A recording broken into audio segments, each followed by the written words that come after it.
Hi folks, we're back, and today I'm going to be doing something that one of you guys requested, which is ranking my most realistic characters. This one took some thought, but I narrowed it down to a top 5, which is kind of becoming a tradition on this channel. Now, as I looked back and I reflected upon all the characters I created, I would say that most of the stuff I'm creating is falling into the category of relatable or just funny. Some of my quotes make you say LOL, and some of my quotes make you say true dat.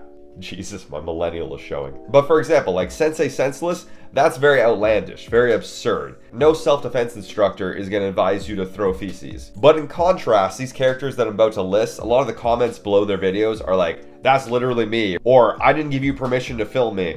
Stuff like that. Okay, I'm over-explaining it. You guys get it. So here we go. The top 5 most realistic characters of the Cameron Geller cinematic universe, in my opinion. I gotta double check.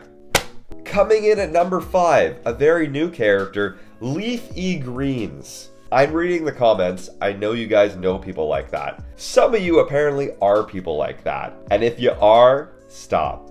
Get some help. But yes, we've seen these condescending health nuts. We know these condescending health nuts. We see a lot of them on social media especially. I don't think I need to explain that one any further. Let's go into number 4. Oh, I messed up. That was supposed to be number 4. It doesn't matter. These two are about equal.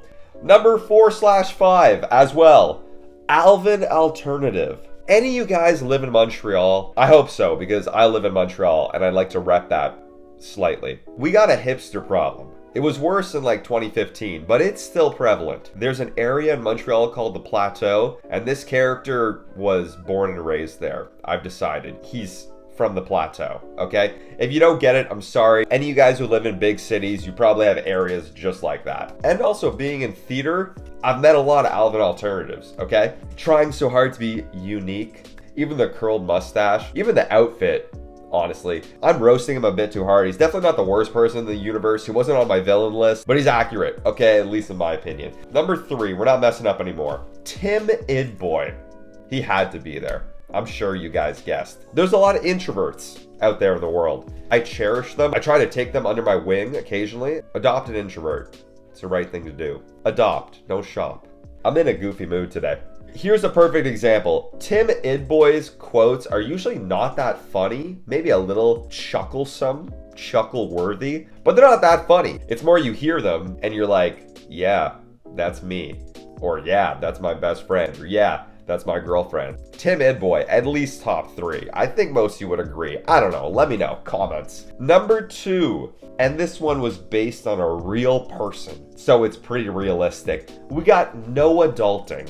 I feel like he's been on a few lists now. No Adulting was me when I first moved out of my parents' place, but is now based upon my roommate, who you guys know at this point, and he's the one who came up with the character, and the character's based around him, and any of you who've had to enter the adulting phase of life, you've probably gone through this. Some of you might have been stuck in this stage for a longer period of time than planned, myself included. And I'm going to tell some no adulting stories at some point because I got some funny ones. Okay, before we get into number 1, I have a couple honorable mentions. I know you guys like this. It helps me because I'm indecisive. Honorable mention number 1, because I know you guys are probably looking for him, is Jack Hoffman. So Jack Hoffman is the chillest character, and I don't think he's unrealistic because he's a gay person who doesn't seem obviously gay, because I've met those people. That's pretty realistic. What makes him more unrealistic is how chill he is. All these people being rude, assuming things about him, and he's so chill. Yes, some people are like that, but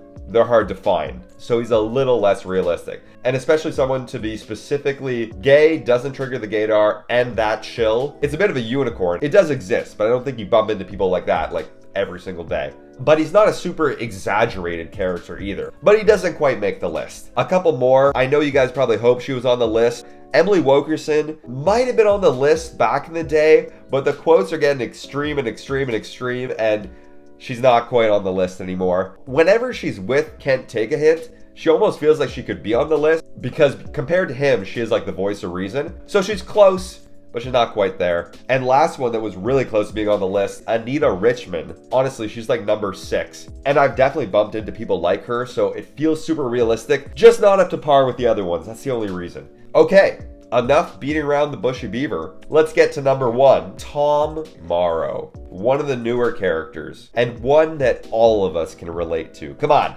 I filmed Tom Morrow in this bed right here, and it's based on moments when I can't get out of this bed right here.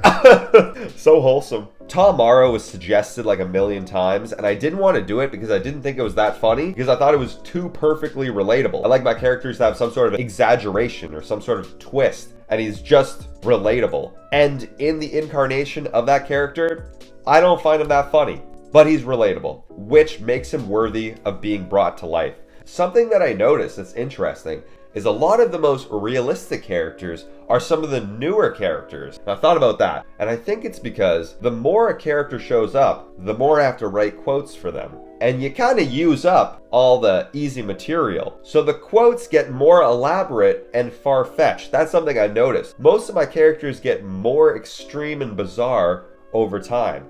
Tom Morrow might be number 1 now, but he might get into some weird stuff. Almost swore. Didn't know why I didn't. I don't know if I've swore yet this video, so I'm trying to not. Very inconsistent with that. That is going to be it for this week's video. As always, comment below. Do you agree? Do you disagree? Let me know. What are your top 5? Maybe I totally messed up. Like the video. That's starting to mean a lot to me. I'm looking at the likes, and it just feels good. It's like a kiss on the cheek. You decide which cheek. Subscribe, click the bell, and that's going to be it for this week's video. Okay, guys, have a good one.